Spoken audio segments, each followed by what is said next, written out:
Hello, hello, and welcome to Game Week here on Six Rotations, a women's volleyball podcast, video show, however you want to dice it up. I'm Daniel, he's Mick, and we're back with you for our second episode here in 2025, brought to you as always by SNA Sports, better equipment for a better game. Mick, we had an overwhelming rush of support last week or 2 weeks ago in our first episode with which unveiled the top 25, over 3,000 views in the first couple days. So that was fantastic. We want to thank you all so much. And we've got a great show for you today, Mick. We went out. I made a trip up to Happy Valley. No, I sent an email and we were able to get up and caught up with the national champion setter, Izzy Starck, out of Penn State. So we chatted with Izzy. We got to get a peek at the bling as well. So stay tuned to the end of this episode to catch our chat with who Mick thinks is the best setter in the nation. We will see if she can live up to that as we kickstart our season with the AVCA First Serve out in Lincoln and in Sioux Falls. And remember, Mick, we are going to be generating our six rotation team of the week, and I want you guys all to be a part of it. We're going to be giving away Ren Athletics gear that is monikered and monogrammed in the six rotations logo. All you have to do is send in after every weekend your two best outsides, two best middles, one opposite, one bro, one setter. And Mick, we've got 8 matches this upcoming weekend. It gets started in the Pinnacle Bank Arena where Nebraska plays basketball. And so I want you to kick me off with your best version of a preview for this top 4 matchup between Pitt and Nebraska Friday at 7 Eastern on Fox. Where are you seeing some of the advantages for each team? Well, I think Nebraska is actually better, which is hard for the opponents to stomach right now because I think their new coaching staff and the influx of new players has really stimulated the competition inside of their gym right now, and I think they've made a tactical. A real tactical effort to get the middles involved in the offense, which I thought would have helped them last year had they been able to do that.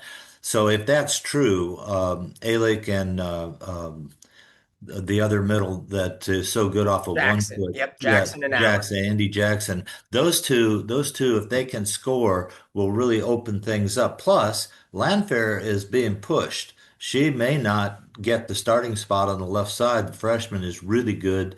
They have some other players that are challenging also. So they're thick, they're deep, they're really ready to come. The real question is can Pitt compete with them?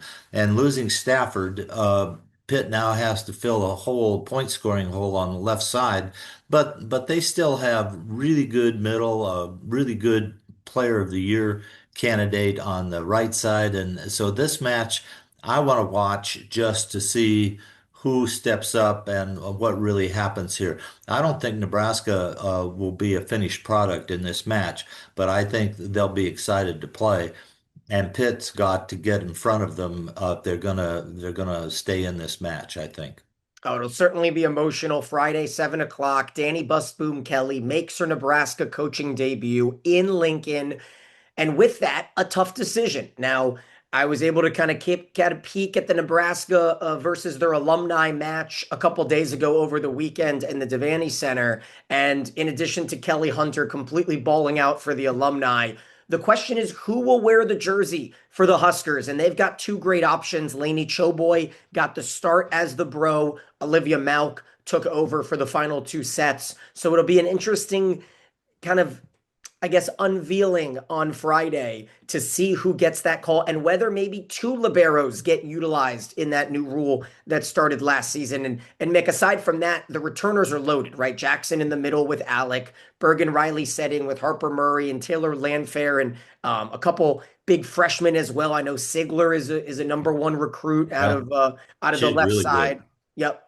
And the transfer opposite from Baylor, like you mentioned, will be pushing up on Landfair. I think that's Ali Sheck or Shazek or something like that. And on the other side, you mentioned Olivia Babcock and Bree Kelly. We talked about them in our first episode. Who will be a big acquisition for Dan Fisher because there are youth coming in and a couple freshmen. I think Marina Pizzelich out of France is someone that has been kind of, I guess, ringing the bell on the outside there. And Brooke Mosier is that setter that comes in from Illinois that will potentially fill in for Fairbanks. But as you mentioned, Pittsburgh's going up against a lot. They're on the road. They've got a new setter. They've got almost a new entire identity for the team when you say goodbye to Stafford and Fairbanks and the likes of that after all those Final Four runs. But I'm never going to count them out. I just think Nebraska handles them in 4 sets here at home. And honestly, a sweep wouldn't be too far out of the realm of expectation considering the home court advantage. And Mick, we follow that up with a real matchup of mysteries because Florida and Stanford on Fox Friday night, it's anyone's guess which Florida team's going to come out and who can really step up for Stanford considering all the plugs that they had to fill without losing a now Minor and Ogilvy. And so that back row, who will fill in that setter libero matchup there for Hambly? Yeah, I think that's going to be an interesting match for a couple of reasons. I think Florida will play a different style of volleyball than you've seen the last 20 or 30 years. And their new coach is the former Marquette coach, and you saw Marquette running really fast. He was very patient with their fast offense, and if he wasn't good in August or September, it didn't seem to bother him because he was going to be good in November and December. And so if he approaches that with Florida, they're going to have some trouble in the conference because now he's in a big conference that he can't mess around with. And so that's interesting. Stanford, on the other hand, doesn't have Cami Minor to direct the offense. They've got three outsides, two lefts and a right who can score. And it'll be interesting to see if they get anything going in the middle. I don't see Stanford being much better than last year and maybe not as good yet to start the season. So this could be actually a pretty good match. I really don't know Florida's talent that well right now with Martin leaving and some other changes. So this is one you want to watch. I mean, I would get in front of this one just to see what each team is coming up with. I think this is going to be a fun match. Yeah, make sure to get your naps in because if Pitt, Nebraska isn't a sweep, Florida Stanford's going to be starting 9:30, 10 o'clock Eastern on Friday night. And as you mentioned, a lot of question marks, right? The Gators have those two uh, unknowns in Hudson and Bird, who both really haven't played much the last few years, but were both top 10 prospects coming out of high school. And on the other side, you talk about unknowns and it will be aside from Stanford's back row question marks of who's going to start at center and who's going to be that bro and will it be kind of Etzler who's the freshman standout coming out of high school, but on top of that, can Ruben or Kurt or Andrew or Harvey, any of these returners, can they really take the reins and be the leader? Because Stanford has always gone only as far as their leader can bring them. They're vocal and they're kind of veteran on the court. And so I don't think any of them have necessarily taken that because they've had Cami Minor, kind of the quarterback of that offense and directing things around vocally. So that'll be a really interesting one. Those are the first two matches on Friday night. This is this week. Yes, pay attention. Volleyball is starting. Fox is going to be the channel to tune into. And then Saturday comes, and I like the way that the timing kind of worked out for this, Mick. The first match of the day on Saturday in the AVCA First Serve in Lincoln is at 3 o'clock Eastern. So that enables college football fans to lock into the first college football game of the year at noon, which is like a game in Dublin between two top 25 teams. And then once that's done, there's not really much else good college football that day. So you can gear up for the debut of Vanderbilt volleyball. And it has been a long time coming. It feels like it's 3 years now since that announcement, since they went and they got all of the funding needed. And now it's just a matter of can Vanderbilt go out there and compete with a team like Kansas that I think is enjoying this chip on their shoulder, Mick, because Kansas has been a team that has been dominant the last few years in non-conference. They always come out. Remember last year they went and they beat Purdue and they competed really well. They might have beaten Creighton as well. I don't remember. Maybe Creighton took them down in that little tournament. But I really like this Kansas team. You talk about size. And I'm not going to go again and try to guess the Serbian's name, but I think I got it right 2 weeks ago in Zelenovic. But what else do you like from Kansas here matched up with this Vanderbilt team? Well, I think Kansas is a new team also, and they're going to play differently than they played in previous years because of the coaching change and getting these foreign players. They have two new Serbians and one Croatian, 6'4" Croatian in the middle, 6'7" left side, a 6 foot left side, uh, all with good experience. They've all played VNL. This summer they played high. The Croatian has played at the highest level you can play there. I expect them to come out and absolutely be a different looking team and play differently. Now, how they're going to play, we just really don't know who's going to set. We don't know who's going to fill in the other positions just yet. But I think Kansas is an unknown. And I thought last time we talked, I wasn't too high on Kansas, but I did some research on their roster, and this is a match I don't want to miss. I want to see that. Meantime, don't forget that Vanderbilt has had some players in for the last 2 years, and they've been training. They haven't just been sitting there doing painting lines on the floor. They've been training players. I really don't know their players. I want to see who they come out with. They'll have a young group, but they won't be all freshmen. There'll be some sophomores, some juniors, and really we don't know if they picked up anybody in the portal that will make a difference. So I'm going to tune into this match. I want to watch the coaching styles. I want to watch the new players. I just want to see how this is going down, and I want to look for the Big 12 because I think Kansas can actually challenge to win the Big 12 right off the bat. On the other side of that, where are the Commodores going to fit in the Southeast Conference with all of those teams? Can they actually make a difference this first year? Well, let's go ahead and dive into the Commodores, led by Anders Nelson, who spent almost a decade as the assistant for Craig Skinner in Kentucky, made that move a few years ago, and then brought a big name from the Wildcats as well, and Ajani Teeler as his assistant. And of course, Teeler has been lights out in the PVF, now the MLV. And so as we look at some of these players, all right, headlined by Cameron Chaney, who is a junior left side. She was the player of the year in the Ivy League for Princeton. Over on the setter position, Isabella Bareford is a grad senior who is an all-conference setter for Loyola Marymount, as well as her college teammate in Jackie Moore, who's a senior middle. Also, competition on the right side between Sydney Conley, who's a grad senior out of Florida State, who played a little bit, and Mia Sorensen, who's an all-conference middle out of UT San Antonio. So those are kind of the big five veterans that they grabbed out of the portal, and we'll see what kind of experimenting or straight up volleyball they can play, whether it comes down to a 5-1 or potentially another setter coming out of the woodwork there. But they do have talent, and there was never a doubt, and they've got talent on the coaching staff. So I have a good feeling that Vanderbilt will at least burst onto the seams and not be the worst team in the SEC. So we'll start the bar there, and that's always kind of a good way to work your way up. So from that match on Fox Sports 1 at 3 o'clock into the nightcap at 5 or 5:30, depending on when Kansas Vanderbilt finishes. And I'm going to go out on a limb, Mick. Kansas Vanderbilt, it's going 5. I'm just going to say it. It has the feeling. I have a guess. So that means Penn State Creighton. And you're going to hear Izzy Starck talk about facing Creighton in Nebraska at the end of this episode. But Mick, lay the foundation for what this one should be. Creighton's got the new head coach.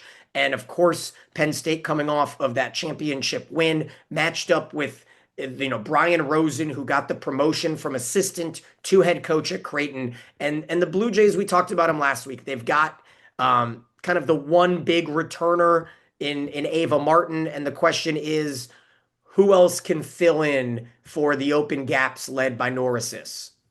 Yeah, I think that's really the question. I think you hit it right on the head. Martin is proven. She's good. She showed up in the NC2As. She showed up in the big matches. She showed up every time they needed her, but they need another pin that's scoring. And Johnson has been good. They played Johnson both middle and right last year. In fact, they played her middle and right in the same matches many times, just matching up. Now, it depends on how the new coach is going to manage the players there at Creighton, but they've got their hands full because Penn State has got a lot of competition for positions. The thing that I don't understand about Penn State is I don't understand how they're going to score. They're going to set Martin, right? They're going to set her every ball, but can Martin and Juravicius be on the court at the same time? They're both basically right side attackers, both hit out of the back row on the right side. Izzy Stark's not coming out of the match. They're not playing two setters. So either one of them has to learn to pass and play on the left side, or one of them's not going to play from time to time. And that means there's a whole new battle for the left side positions and the middle positions. And they had a lot of players. They rotated in and out of those middle and left side last year. And of course, they lost their big scoring left side. She graduated. So now who's going to step up for Penn State? So this is worth watching just to see what Penn State's lineup is going to look like. I mean, that's a big thing for me, and I'd like to see the style of play that Creighton is going to come out and play. Are they going to continue with the same style of play, or will they change like I think Florida is going to change? Yeah, it's the opposite of Stanford, right? Penn Yeah. State has that setter and the libero locked in with Stark and Grimes, probably the best combination in the back row in college volleyball right now. And then they added that Ohio State outside and Emmy Selman. And so she's an option as well, as you mentioned, to kind of fill in. It's a big void, right? Because Jess Merzick took so many powerful swings, so Yeah. many impactful touches, especially down the stretch. And so people were saying, well, Kennedy Martin can just fill in for her. But Cameron Hanna also had a huge role. So it's like you've got to fill in that right side and you need to fill in the left side. And so it's more than just one big hitter needed to be added. And we talked about that as well with what's going on in Louisville too. And this is kind of like an episode where we won't talk much about Louisville and Texas because they're not a part of this opening weekend of volleyball. But I'm excited to talk about them more as the season goes on, and we'll kind of see how everything works out there. And so we move into Sunday and we get a little bit of cross contamination. We've talked about these teams, but Mick, Florida and Pitt on ESPN, 1 o'clock on Sunday. Where do you feel you will learn from this match? Do you think that Florida has more to play for, or is Pitt, if they don't beat Nebraska, kind of feeling like they need to beat Florida on Sunday? Yeah, I think Pitt's actually going into this thinking they've got a chance to win both of these matches. But in reality, I think they'd be very happy to come out 1-1. I think that Florida will be interesting because they'll probably come out with a lot of energy, but if the new system doesn't hold up, they could be facing a sweep in the first match and then have to come back and play a Pitt team that might be 0-1 and really want the second match. So Florida is really under the gun here, and if they accept the challenge, then Pitt's going to have two really good matches. So, like we said, there's a lot of things to watch in this first weekend. You can't just take where the teams are on the poll because those are just guesses. You really want to come out and see who's going to come out for each team, who's going to really lead, who's going to bring it, and who's going to be patient.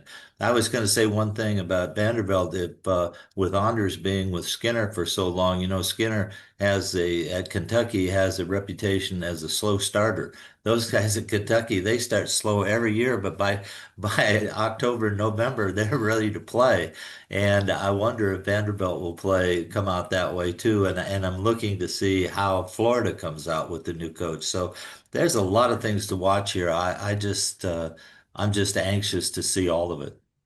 Yeah, I love a couple of these fun facts here. The Big Ten has seven female head coaches, five of them leading their alma mater. And so, coming off of the first female head coach to win an NCAA women's volleyball championship, will there be another? And if you want to kind of go through that, it's really fun to figure out which of the seven are coaching their alma mater? Which of the two aren't coaching? And I'll let you guys do some Googling for that and kind of keep the mystery there. And Mick, as we go into that final match of the Lincoln slate, it's Stanford, Nebraska.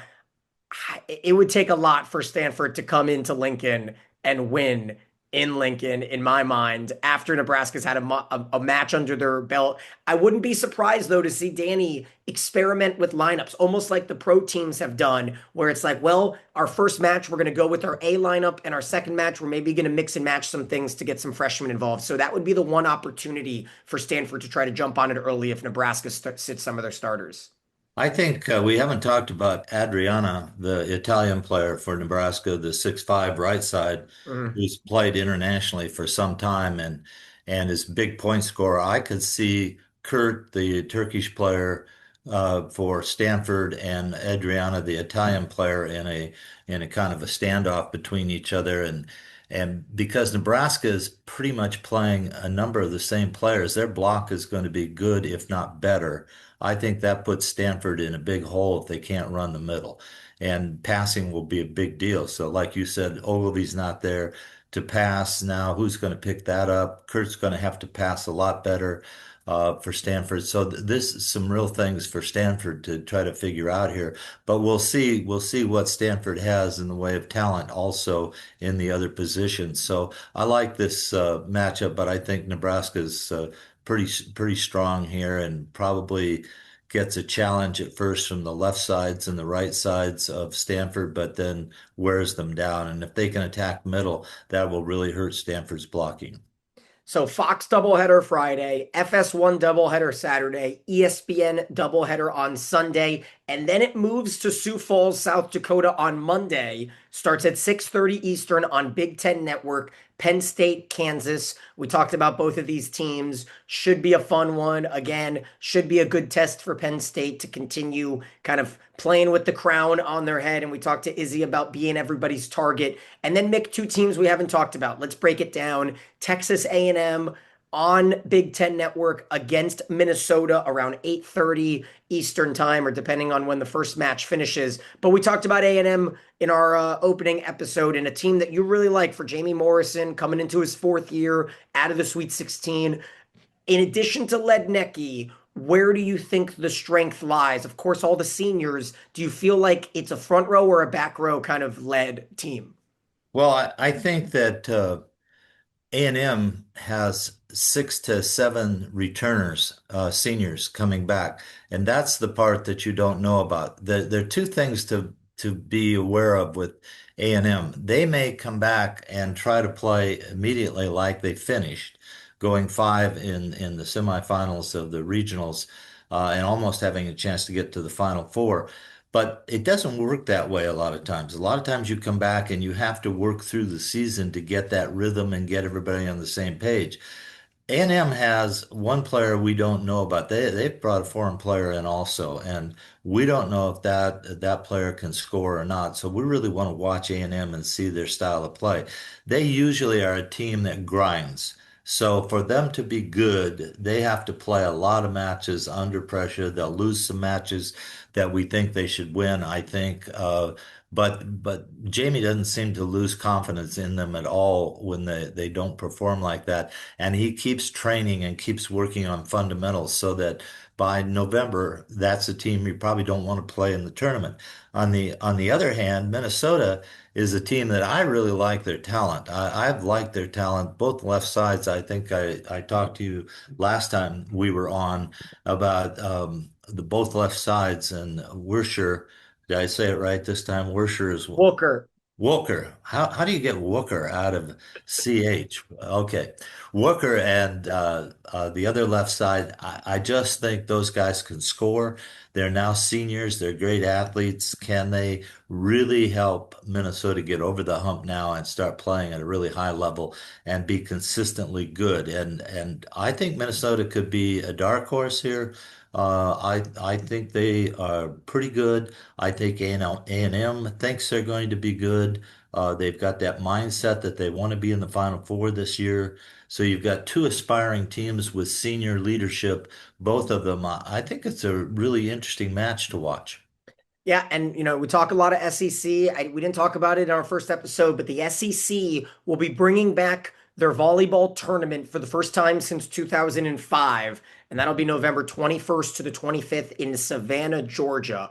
And so obviously A&M is one of the favorites to win the conference with Kentucky and Texas, but you've got Missouri, Florida, Tennessee, all in that top tier, I would say, of SEC volleyball. And so we'll see how that opening kind of kicks off here for the SEC this weekend with Florida and with Texas A&M kind of setting the stage, I would say, for what to be expect in the SEC this year. So that's going to be our 8 matches to kick off the season. The AVCA First Serve. You can still grab tickets now. You can also go grab tickets for the beginning of regular play, which we'll call week 1, which we have the Broadway Block Party hosted by Vanderbilt. That'll have Nebraska, Kentucky, Purdue, Tennessee, Illinois. Then the next week, the ACC SEC Challenge with Pitt, Kentucky, and Louisville, Texas. So we want to definitely try to promote all of these tournaments and give some love and make sure that if you want to try to get there, boots on the ground, tickets are still available for all of these different events. And of course, the SEC and the all the conference tournaments coming up in November. And well, Mick, we've got a really fun interview, so I want to kind of open the stage for that. But is there anything else that you want to touch on here with opening weekend? Make sure to email us your six rotation team of the week coming up on Sunday, or maybe you have to wait until One more Monday week. night to Yeah. do the team of the week because we still got people playing on Monday. But whenever you feel it necessary, email it to sixrotations@gmail.com, no doubt. There is one thing, Daniel, that I did go through the rosters of the top 25 teams. And so there are another 10 to 15 teams that could work their way into that top 25 that are listed there in the poll by the AVCA. But the one thing that stands out is that there are 36 foreign athletes playing on the top 25 teams. There are 8 Serbian players. The first time we've seen Serbia let their players out of the country and really play in the United States. Actually, 9 Serbian players. They're all on different teams except for Kansas has 2 starting Serbs that played on VNL. These kids are good. They've been trained. They've played top competition.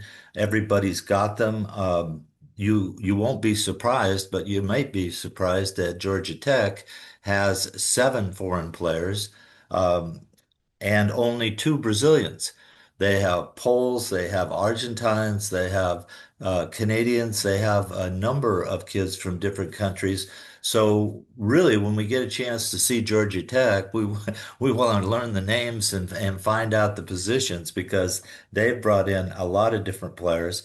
Um, the other teams, Canada is providing 4 players, Italy 3 players, Brazil 3 players, um, Poland 3 players, sorry, Brazil 2 players, 2 from Turkey and 2 from Hungary. Hungary also seems to be a place that people are looking now for talent.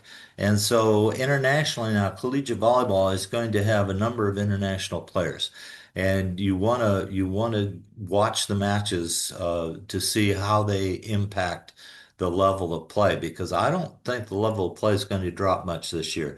I think it's going to be pretty high, and it might even be better in 15 through 30 than it was last year with the addition of these players. And I don't know how many international players are playing in teams 26 through 40 because it seems to me that this trend has gone through the top 50. Coaches out there are looking to get particular positions filled that will score points. Usually these players are point scorers. And so you're looking at left sides, big blocking middles, and terminating right sides. Maybe a couple of setters, but not many. And usually liberos are homegrown, but yet we see a couple of foreign liberos sneaking in also. So it'll be interesting to see. The Mexican players, though, are not big in the top 25 as they have been the last few years. We've had quite a few really good players from Mexico playing collegiately in the United States. Haven't seen that this year, so it's interesting to see where those players will be. And there's your international minute with Mick Haley. And so we are so excited for you to listen and catch our interview with Izzy Starck. It's coming up next. Stay tuned. Joined now by the defending national champion setter up in Pennsylvania. It's Izzy Starck. So happy to have you with us. Izzy, what has the offseason been like? Have you had a minute to just kind of calm down and let everything absorb in? Yeah, I mean, we've been working hard all summer and in the spring, and preseason's been going on for about 2 weeks for us. We have an off day today, which was very much needed, but the past 2 weeks we've been putting a lot of work in and trying to like fine tune all the technique stuff that we need to, and we're excited. We play in 9 days, which is crazy to say, but we're getting excited and ready to go. And I'm curious, what was the news? Was there a group chat when you heard that Kennedy was going to transfer over and kind of all of that hubbub leading into this, defending season? Yeah, Coach Katie actually called me and she was like, "Hey, like we got Kenny Martin," like, and I was ecstatic, like getting that good of a right side on our team with all the other great attackers that we have just lets me spread my offense out even more. So now I have so many high powers all over the court, which just makes my job that much easier. Go ahead, Mick. So how are you handling the crowd on the right side? Yeah, I mean, it's definitely been a battle between everyone and everyone's working hard, but I mean, everyone's just giving up what they have and they're all heavy swingers and they're all going down fighting with each other. So, I mean, it makes my job fun. I get to set really good outsides, really good right sides and middles and everything. So, it makes my job fun. Izzy, are you in the USA pipeline? Yes, yeah, I am. But did you play this summer? No, I actually did not end up going. I had an opportunity to go play for the Pan Am U21 team, but I ended up not going just because I wanted to stay with my team this summer and train and everything, just because with how new of a group we have and how many new hitters, I wanted to be there and be there with the team for the summer. Oh, that's admirable for sure. So, what part of your game has improved the most since the championship? What have you been working on the most, and what do you think you have the most improvement in? Yeah, I definitely think that I've worked really hard on trying to get my middles more involved out of system and also pushing the tempo out of system. So when our passing may not be the best, I'm still able to run my offense just as good as I did before. So I'm hoping that over the off season, I've worked really hard of trying to force my middles and threes and slides at 15, 20 feet and pushing the tempo as much as I can to my pins. And I think it's gotten a lot better and making the blockers on their sides jobs a little bit harder. Well, that would give you a dynamic offense coming back to this year. Is there a two-peat possible in your mind? I mean, that's what we're working for. We're getting excited for season to start, and we have a pretty tough preseason schedule just looking at that. And then Big Ten obviously is going to be tough, but I mean, we all want it and we all have that desire to go do it again. So we'll just see what happens when season starts.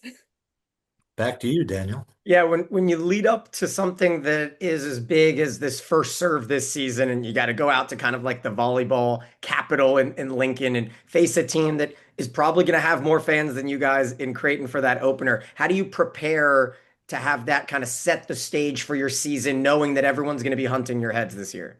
Yeah, I mean, with the national championship or not, going into that first match against Creighton, like the crowd's going to be more for them than it is for us, and everyone's going to want to beat us more than anybody else. So I think just like going in with that mental toughness, like all preseason, we worked how to stay mentally strong and how to focus on the game and 1 point at a time and not really looking at the end result and looking at the end of a match and just taking 1 point at a time and going through it. And it's going to be hard, like starting off the season, just going straight into the deep end. So I think it's going to be a cool test for us, kind of start out, but not having that added pressure. Like it's beginning of the season, there's a lot that can happen during a season. So just kind of taking that pressure off ourselves. Okay, for you personally, what was your favorite post-championship experience? Was it going back to college? Was it going to the ESPYs? What about all of the ramp up after winning it all in Louisville did you kind of like hold the most dear?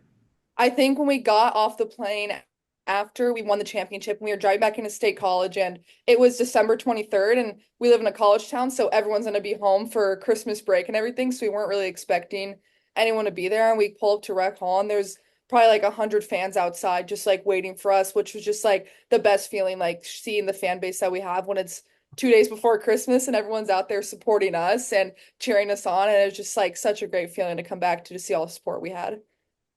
Okay, we got a couple questions from some fans. I told a couple people that we'd have you on. So one's from a Wisconsin fan, and they're curious, what did the team learn after that Wisconsin loss? Because you kind of went on a bit of a run. I think you only lost like 9 or 10 sets the rest of the season.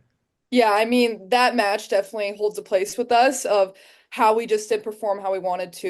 We had a 24-hour turnaround. We're on a bigger network and we just kind of did not go into the match with the mindset that we should have. So it definitely put things into perspective of how we need to go into every match so much mentally ready than we think we are. And we can't just sit back and expect to win. So I definitely think that put in perspective like how much we need to put into matches. And even if we lose the first 2 sets, we can't think the match is over, which it kind of just like did a snowball for us of we lost the first match and then it just kind of went downhill from there. So And then Mick loves to ask the setter specific ones, but I'm going to grab one from him here. What was the biggest adjustment that you, Izzy Starck, made in the middle or towards the end of last year, if you could pick one thing?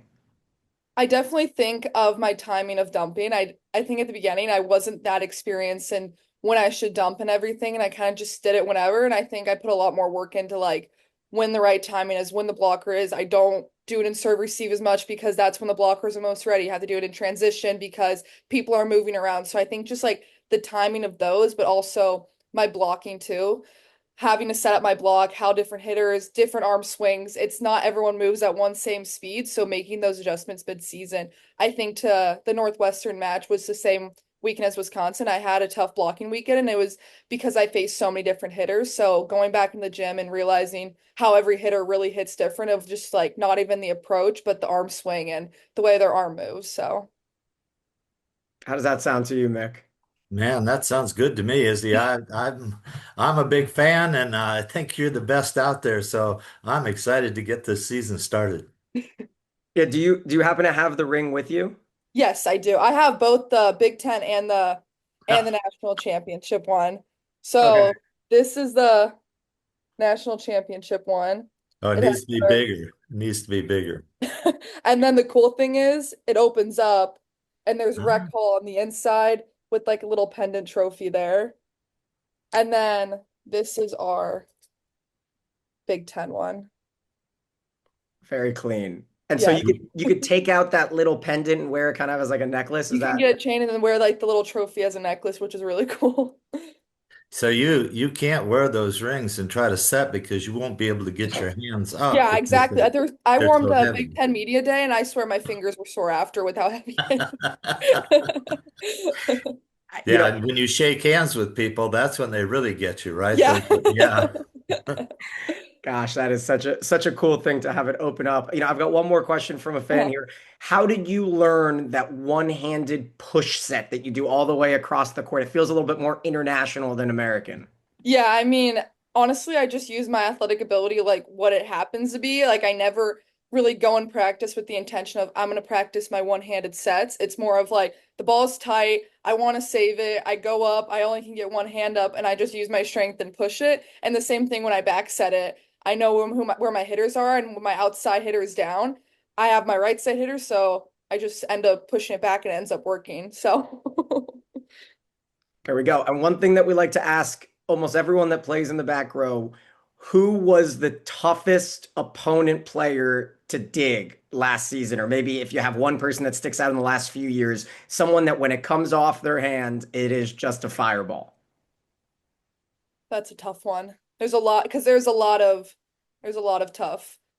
Probably Olivia Babcock because you have to dig her when she's front row and back row and you just her range of her hits were just so a little bit difficult to get around and everything and the pace of it. So I definitely think hers were a little bit challenging to read every single time. That brings up one good point, Daniel. I would expect a lot of the teams to be hitting at you this year to Yeah. take you out of this transition game. Are you guys prepared for that, or have you been working on that? Yeah, we've been working a lot on out of system balls and the transition to try to um be better in that. We've been working on something cool. Jill Zach's been learning how to set a slide out of transition to our middles, which has been fun to watch. And they've been trying to set middles. So just like things like that that are different, just trying to create the best offense that we can when I get taken out of it. And I think Jill's done a really good, and Ava have done a really good job of making the out of system the best possible it can be and still keeping that tempo for us.